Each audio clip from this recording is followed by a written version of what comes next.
বিসমিল্লাহির রহমানির রহিম। আসসালামু আলাইকুম। আমার প্রাণপ্রিয় চাকরি প্রত্যাশী ভাই বোনেরা, আপনারা সকলে কেমন আছেন? আশা করি সকলে অনেক ভালো আছেন। আমি একটু অসুস্থ, আমার একটু প্রবলেম হয়েছে, সে কারণে একটু আমি অসুস্থ। আমার জন্য সকলে দোয়া করবেন, আমি যদি খুব তাড়াতাড়ি সুস্থ হয়ে যেতে পারি। সে কারণে আমার ভয়েসটি আজকে খুব একটা ভালো শোনাবে না, আপনারা একটু মানায় নেবেন। আমি আজকে একটি গুরুত্বপূর্ণ আপডেট দেওয়ার জন্য ভিডিওটি তৈরি করতেছি, নাহলে ভিডিওটি বানাইতাম না। কারণ এই আপডেটটি দেওয়া গুরুত্বপূর্ণ ও জরুরি, তাই আপডেটটা দেওয়ার জন্য ভিডিও তৈরি করতেছি। আর ভিডিওটি আমি বেশি বড় করব না, কারণ আমি একটু অসুস্থ। তো বেশি কথা না বলে ভিডিওটি আমি শুরু করতেছি। তো আজকের ভিডিওতে আমি খাদ্য অধিদপ্তর এবং ভূমি রেকর্ড ও জরিপ অধিদপ্তর এই দুটি নিয়ে কথা বলবো, এবং দুটি সম্পর্কে অনেক গুরুত্বপূর্ণ তথ্য রয়েছে। তো খাদ্য অধিদপ্তরের যে কোন গুরুত্বপূর্ণ তথ্য সেগুলো বলতেছি, তার আগে আমি একটা জিনিস দেখাই। এইখানে আপনারা দেখবেন যে সরকারি চাকরিতে তৃতীয় চতুর্থ শ্রেণী পদের পর্যন্ত মুক্তিযোদ্ধা কোটার নিয়োগ জনবলের মানে মুক্তিযোদ্ধা কোটায় নিয়োগ জনবলের পূর্ণাঙ্গ তথ্য প্রেরণ, মানে যারা যারা মুক্তিযোদ্ধা কোটায় নিয়োগ হয়েছিল তাদেরকে আবার জাস্টিফাই করতেছে তারা, এবং যাচাই বাছাই করে যদি কারো কোনো সমস্যা থেকে থাকে যা তারা যদি বুঝতে পারেন, তাহলে তাকে অবশ্যই এখান থেকে বাদ দিয়ে দিবে। এটি এই ক্ষেত্রে না, এটি প্রত্যেক ক্ষেত্রেই, প্রত্যেকটা চাকরির ক্ষেত্রে এটি দেখা হচ্ছে, এবং আসল নকল এগুলো বিবেচনা করে ইন আউট করার চিন্তা ভাবনা করতেছে।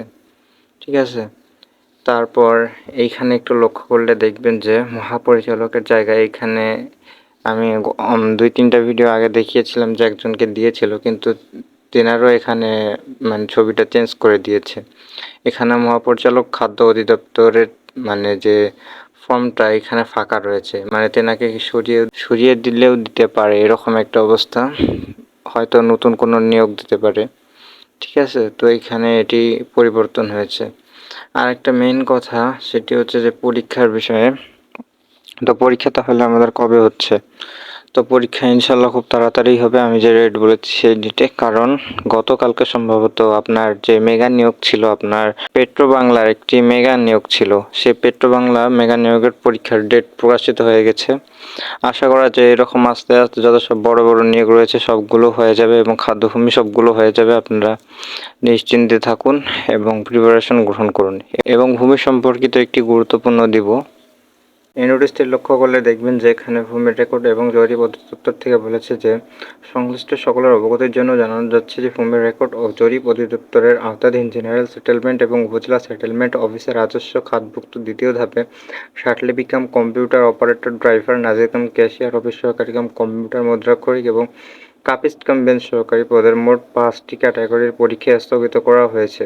কিন্তু বিভিন্ন সামাজিক যোগাযোগ মাধ্যমে ভূমি রেকর্ড ও জরিপ অধিদপ্তরের নাম ব্যবহার করে ভুয়া নিয়োগ বিজ্ঞপ্তি প্রচার করা হয়েছে, যার ফলে জনসাধারণের মনে নিয়োগ সংক্রান্ত বিভ্রান্তি সৃষ্টি হয়েছে। এ ব্যাপারে আবেদনকারীগণ সহ সাধারণ জনগণকে সতর্কতা থাকার অনুরোধ করা হইল।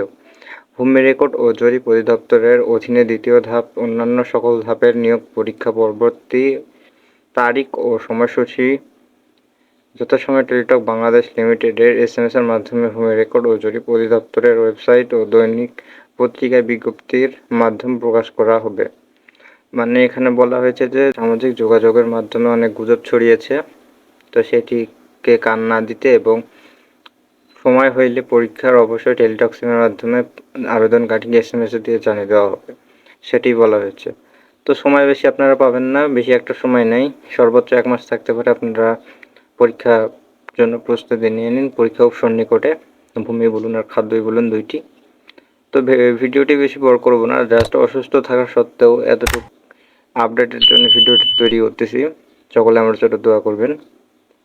তো সকলে ভালো থাকবেন, সুস্থ থাকবেন। আসসালামু আলাইকুম।